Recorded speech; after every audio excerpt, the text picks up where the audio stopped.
তুই যত নষ্টের করা। সরকারি চাকরি করা জামাই চাই না তোর? সরকারি চাকরি?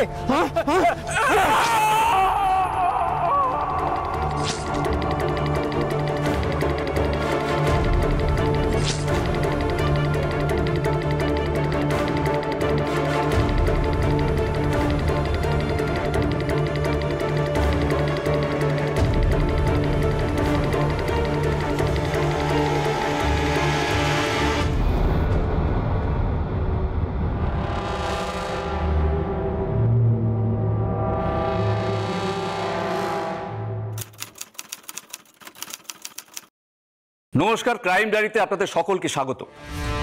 সাল 2024, বর্ধমান শহরের বুকে প্রকাশ্য দিবালোকে এক যুবকের ভোজালির কোপে গুরুতর জখম হন জনপ্রিয় গায়িকা মারিয়া সুস্মিতা বিশ্বাস। তাকে বাঁচাতে গিয়ে আক্রান্ত হন তারই বাবা পিটার সুব্রত গোমস।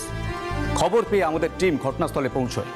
আহত দুজনকে স্থানীয় হাসপাতালে পাঠানো হয় এবং সেই সঙ্গে আমাদের টিম তড়িঘড়ি গ্রেপ্তার করে সেই যুবককে। কিন্তু ঠিক কী কারণে এরকম একটা ঘটনা ঘটলো সেই যুবক, জানতে হলে আজকের ক্রাইম ডায়েরিতে দেখুন সেই রোমহর্ষক ঘটনা। নাম কিরে? নাম কিরে তোর? মাইকেল। মাইকেল? মাইকেল রাজীব বিশ্বাস। বাবা, মাইকেল রাজীব বিশ্বাস। তা দুজনকে ভজালি দিয়ে কোপালি কেন? আরে কি হলো, চুপ করে আছিস কেন? প্রকাশ্য দিবালোকে ভরা রাস্তায় দুজন জলজান্ত মানুষকে ভজালি দিয়ে কোপাতে পারলি, আর এখন সত্যি কথাটা মুখ থেকে বেরোচ্ছে না? ওদের অনেক আগে মেরে ফেলা উচিত ছিল, অনেক দেরি করে ফেলেছি আমি। তাই নাকি? অনেকবার ভালো করে বুঝিয়েছি, অনেক ঠান্ডা মাথায়ও আমি ওদেরকে বুঝিয়েছি, কিন্তু এই বাপ বেটি কোনো কথাই শুনতে রাজি হচ্ছিল না। মেয়েটিকে ওই বৃদ্ধ ভদ্রলোক তো হাসপাতালে শুয়ে বলেছে মেয়েটি নাকি তোর বউ? হ্যাঁ, আমার ওয়াইফ মারিয়া। তোর সেই বউ আইসিইউতে শুয়ে এখন মৃত্যুর সঙ্গে পাঞ্জা লড়ছে, বাঁচবে কিনা সন্দেহ আছে। ওসব মেয়ের বেঁচে থেকে বা কি লাভ? দিনের পর দিন, রাতের পর রাত স্টেজে দাঁড়িয়ে হাতে মাইক নিয়ে গান গেয়ে মনোরঞ্জন করা ছাড়া আর তো কিছুই পারে না। সমাজের কী বা কাজে লাগে? মারিয়া সিঙ্গার? হ্যাঁ, ও ব্যান্ডের লিড সিঙ্গার ছিল, আর আমি ড্রাম বাজাতাম। তার মানে ওই ব্যান্ডেই তোর আর ওর সঙ্গে আলাপ, তাই তো? হ্যাঁ, ব্যান্ডটা আমি খুলেছিলাম, তার 1 বছর পরেও জয়েন করে। তারপর? ওর গানের গলা খুব মিষ্টি, তাই আমরা প্রচুর শো পেতাম, আর এই শো করতে করতে আমাদের বন্ধুত্ব হয়। তারপর আমরা যে পরপর এতগুলো শোয়ের বুকিং পাবো আমি তো ভাবতেই পারছি না। Yes, you are right. একটা জিনিস খেয়াল করেছো? কি বলো তো? এখন যারা শো বুকিং করতে আসে তাদের মুখে শুধু একটাই কথা, লিড সিঙ্গার হিসাবে যদি আমরা মারিয়াকে পাই তবে আমরা শো বুকিং করবো। ধ্যাত, তুমি ঢপ দিচ্ছ। আরে ইয়ার, ঢপ কেন দেবো? সত্যি বলছি, প্রাইস দিব্যি। তাহলে বলছো যে আমার ভাগ্যটা খুলে গেল? হ্যাঁ, শুধু তোমার না, ভাগ্যটা আমাদের সবার খুলে গেছে। কিন্তু আবার কিন্তু কিসের? আমার না খুব অসুবিধা হচ্ছে জানো। অসুবিধা? কিসের অসুবিধা? দেখো, আমার বাড়ি বোসপাড়ায়, আর আমাদের রিহার্সাল হয় চার্চপাড়ায়, মানে তোমার বাড়িতে। রেগুলারই যাতায়াত করতে করতে না আমি ভীষণ টায়ার্ড হয়ে পড়ছি। এটা না একটাই সলিউশন আছে। সলিউশন? কি সলিউশন বলো শুনি? চলো আমরা বিয়েটা করে নিতে হলে। বিয়ে?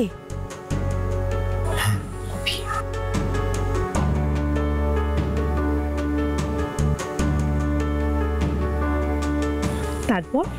তারপর তুমি তোমার সমস্ত জিনিসপত্র নিয়ে আমার বাড়িতে থাকতে শুরু করে দেবে, আর যে তুমি আমার বাড়িতে থাকা শুরু করে দিলে তার মানে বোসপাড়া থেকে আর তোমাকে জার্নি করে আসতে হবে না। বাহ, তোমার ঘটে তো বেশ ভালোই বুদ্ধি আছে।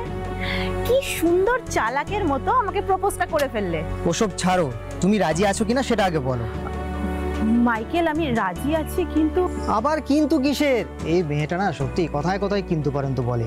আরে না গো, আমি ভাবছি বাবার কথা, বাবা এই সম্পর্কটা মেনে নেবে কিনা তাই। আচ্ছা, তোমার বাবা রাজি হবে না কেন?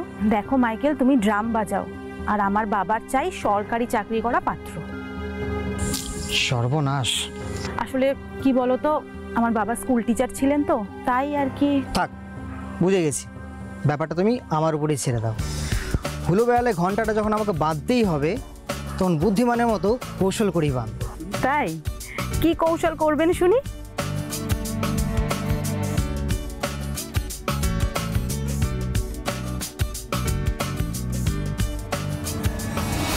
তারপর দুজনেই আমরা তখন শো নিয়ে খুব ব্যস্ত ছিলাম। রোজ আমরা হোল নাইট শো করতাম, অনেক দূরে দূরে গিয়ে আমাদেরকে শো করতে হতো। হেয়ালি না করে আসল কথায় আয়। অনেকক্ষণ ধরে এক জায়গায় আটকে আছিস। হ্যাঁ বলছি ওই ব্যস্ত সময়ের মাঝে আমি একদিন মারিয়ার বাবার সাথে দেখা করতে চাই। আচ্ছা, তুমি তাহলে হচ্ছ মারিয়ার বন্ধু মাইকেল রাজীব বিশ্বাস? হ্যাঁ আঙ্কেল, অনেকদিন ধরেই ভাবছিলাম আপনার সাথে দেখা করব, কিন্তু এই ব্যস্ততার কারণে সময় পাচ্ছিলাম না। হ্যাঁ, প্রায় রোজ দিনই তো তোমাদের শো থাকে।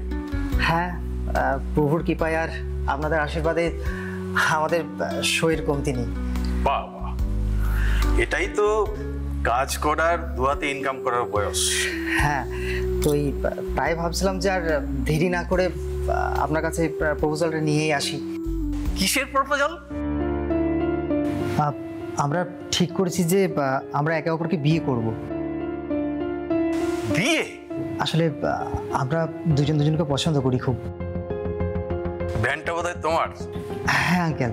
আর তুমি বোধহয় ড্রামার, মানে ড্রাম বাজাও? হ্যাঁ। ড্রাম পেটানো ছাড়া আর কি করো?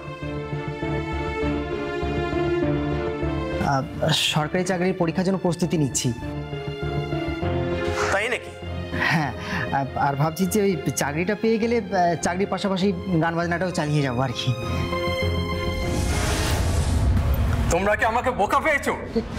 কেন আঙ্কেল? আমি মারিয়াকে বলেছিলাম ওর বিয়ে আমি সরকারি চাকরিজীবীর সঙ্গে দেবো। যেই তোমাকে কথা বলেছে অমনি তুমি বাড়ি বয়ে এসে সরকারি চাকরির পরীক্ষা দেওয়ার ডাহা মিথ্যে গল্প সাজিয়ে আমাকে ইমপ্রেস করার চেষ্টা করছো। না না না আঙ্কেল, প্লিজ।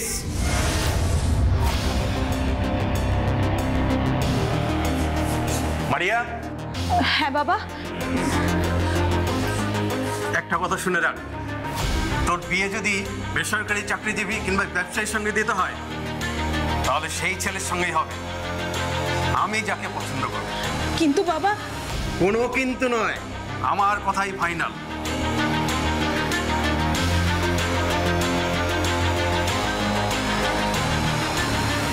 একই, তুমি এখনো দাঁড়িয়ে আছো? বেরিয়ে যাও, বেরো, আউট, গেট আউট।